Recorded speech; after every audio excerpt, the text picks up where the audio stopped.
हम अबाया में भी तो तालीम हासिल कर सकते हैं ना। कौन कहता है अबाया में तालीम हासिल नहीं कर सकते? ये कलरफुल में आते हैं, किसी बच्चे का एक डिजाइन होता है, किसी बच्चे का दूसरा डिजाइन होता है। ये बोल रहे हैं कि अगर आपको अबाया लगाना था तो आप लोगों को दरसगाह जाना चाहिए था, तो स्कूल क्यों आए?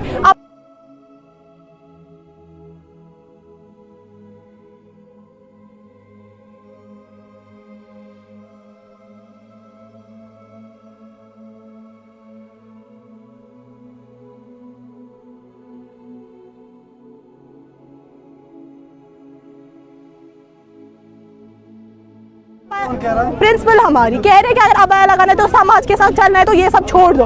कौन कहता है कि अगर हम अबाया लगाएंगे कि हम तालीम हासिल नहीं कर सकते हैं? तो हम अबाया लगा रहे हैं, हम गलत कर रहे हैं। बोल रहे हैं मैं दुपट्टे के बगैर बैठी हूँ यहाँ पे चेयर पे, तो मैं क्या खराब हूँ? इसका मतलब हमें भी दुपट्टे के बगैर रहना तो हम सही हो जाएंगे। हम बस इतना चाहते कि हमें अबाया लोग करें। हम स्कूल के टॉपर्स हैं, हमें हमारा जब 10th का रिजल्ट निकला हमें 11th में छोड़ा ही नहीं, वहाँ पे बोला कि नहीं आप स्कूल से नहीं निकलो, आप स्कूल के टॉपर्स हो। अब हमें आराम से डीसी देने के लिए भी तैयार है। क्यों? क्योंकि हम अबाया लगाते हैं।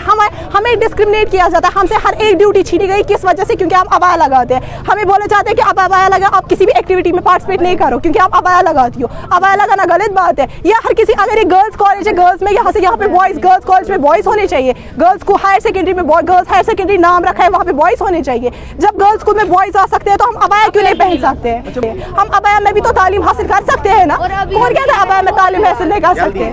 तो मैंने इनको कहा लंबा सा हिजाब लाइए आप, जो नीज को भी टच करे, नीज से नीचे तक होगा वो लगाइए व्हाइट कलर का, ताकि ये यूनिफॉर्म में आ जाए। तो मैम इनका कहना ये है अगर हम अबाया में आते हैं यहाँ पे हमें निकाला जाता है ये अबाया, तो हमारी और यहाँ पे जो अगर गर्ल्स हाई सेकेंडरी है, बॉयज सेकेंडरी कैसे बन गई? इनका ये भी कहना है। ये इन्हीं की रिक्वेस्ट में हमने सिर्फ अपने स्कूल के बच्चों को, उनमें से भी कुछ ही आए, इन्हीं की रिक्वेस्ट पे अपने बच्चों ने हमें रिक्वेस्ट की कि हमने 10 साल यहाँ पढ़ा आपके पास, तो अब हमें 2 साल के लिए क्यों निकाला जाता है? उन्होंने मैनेजमेंट के साथ भी बात की थी कि हम रिक्वेस्ट की थी उनसे, उनको एप्लीकेशन लिखी थी। उन्होंने मुझे वहाँ से फिर इंस्ट्रक्शंस दी कि आप ऐसा करो, अपने स्कूल के बच्चों को अगर आपको लगता है जो वेल बिहेव्ड है उनको आप एडमिशन दे दो अपने स्कूल में। तब तो किसी पेरेंट ने कोई ऐतराज नहीं किया। अगर उन्हीं दिनों वो बोलते तो हम शायद रुक जाते इस बात से। मैम इस सॉल्व करने के लिए क्या करेंगे अब आप?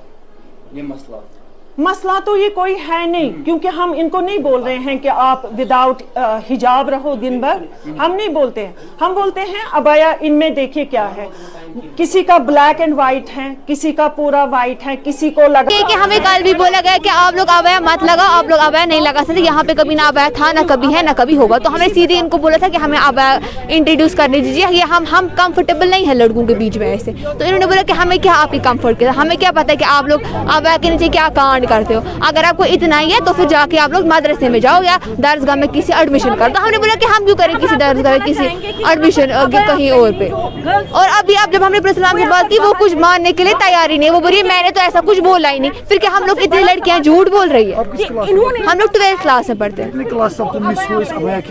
ये कल ही इन्होंने हमें बोला ना कि कल से यहाँ नहीं आना।